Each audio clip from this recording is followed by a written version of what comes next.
Hello everyone, welcome to my YouTube channel. Target not set की series में हम लोग पढ़ रहे थे सीजर।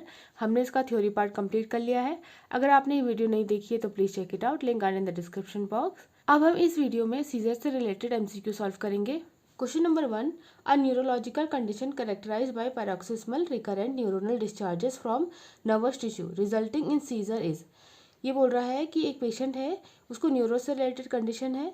अब उसके जो सिम्टम आ रहे हैं वो क्या आ रहे हैं? पैरोक्सिस्मल रिकरेंट न्यूरोनल डिस्चार्जेस आ रहे हैं। मतलब पैरोक्सिस्मल मतलब सडन, रिकरेंट मतलब बार बार, न्यूरोनल डिस्चार्जेस हो रहे हैं। कहाँ? नर्वस टिश्यूज़ में। उसकी वजह से सीजर आ रहा है, तो वो किस टाइप का सीजर होगा?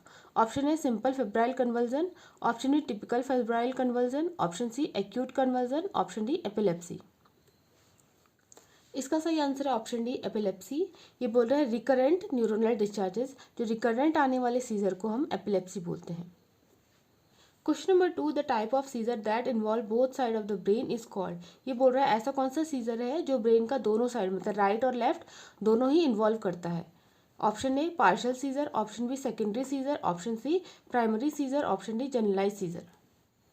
इसका सही आंसर है ऑप्शन डी जनरलाइज सीजर। जो जनरलाइज सीजर होता है वो पूरा ही ब्रेन इन्वॉल्व करता है, राइट और लेफ्ट साइड, और जो इसके सिम्टम होते हैं पूरी बॉडी में देखने के लिए मिलेंगे।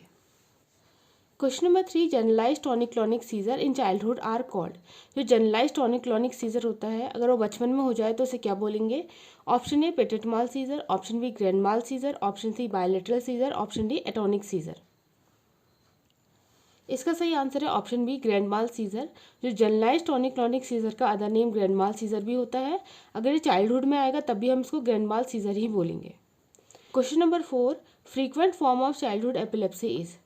जो चाइल्डहुड में बार बार होने वाली एपिलेप्सी को हम क्या बोलते हैं? Option A grimacing, option B tonic clonic, option C partial, option D neonatal seizure. इसका सही आंसर है ऑप्शन बी टॉनिक क्लॉनिक। जो टॉनिक क्लॉनिक सीजर है फ्रीक्वेंटली आएंगे तो उसको एपिलेप्सी बोलते हैं। क्वेश्चन नंबर 5, सिंपल और typical febrile seizure occur in. ये बोल रहा है जो सिंपल और टिपिकल फेब्राइल सीजर होता है वो किस एज में होता है? Option A infant below 3 month of age, option B 3 month to 5 year, option C 3 year to 8 year, option D pre adolescent. इसका सही आंसर है option B 3 month to 5 year. जो फेब्राइल सीजर होता है मोस्टली चाइल्डहुड में होता है, जो भी एज क्या है 3 मंथ टू 5 ईयर। अब जो फेब्राइल सीजर होता है वो दो पार्ट में क्लासिफाइड है, एक सिंपल फेब्राइल सीजर, दूसरा टिपिकल फेब्राइल सीजर या कॉम्प्लेक्स फेब्राइल सीजर। जो सिंपल फेब्राइल सीजर वो क्या होता है 15 मिनट से कम के लिए आता है और 24 घंटे के अंदर अंदर नहीं होता है, 24 घंटे के बाद ही होता है। और जो कॉम्प्लेक्स होता है वो क्या होता है, ये 15 मिनट से ज़्यादा रहता है और 24 आवर्स के पहले पहले भी ये सीजर आ सकता है। Question number 6, during tonic clonic seizure the tonic phase is characterised by. ये बोल रहा है जो टॉनिक क्लॉनिक सीजर होता है उसमें जो टॉनिक फेज होती है उसके क्या साइन एंड सिम्टम्स होते हैं? Option A confusion, option B jerking of extremities, option C loosening consciousness, option D stiffening of body. इसका सही आंसर है option D stiffening of body. जो टॉनिक क्लॉनिक सीजर में टॉनिक फेज में क्या होती है, बॉडी स्टिफ हो जाती है। Question number 7, a 2-year-old arrived in an emergency room with elevated temperature. During the physical examination, the child color become dusky, the body stiffens and the extremities begin to twist. The nurse should be aware that the child is most probably experiencing. एक 2 साल का बच्चा है, emergency room पे आया है, उसका temperature बढ़ा हुआ है।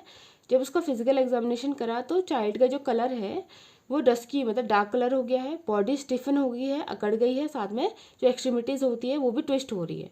तो नर्स को क्या लगता है कि बच्चा क्या एक्सपीरियंस कर रहा है?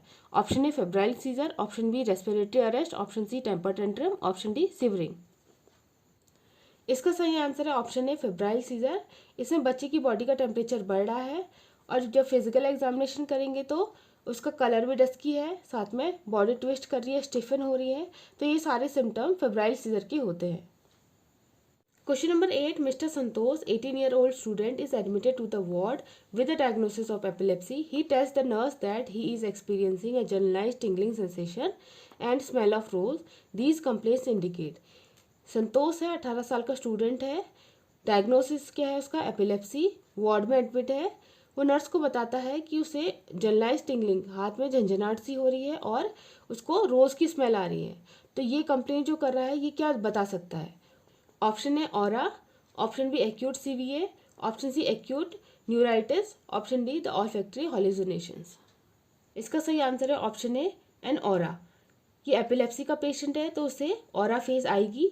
इसमें क्या होता है, ऑरा फेज में सीजर से पहले कुछ सेंसेशन होता है, जैसे टिंगलिंग सेंसेशन होता है, साथ में स्मेल ऑफ रोज मतलब ऑल्फैक्टरी हेलुसिनेशन भी होता है।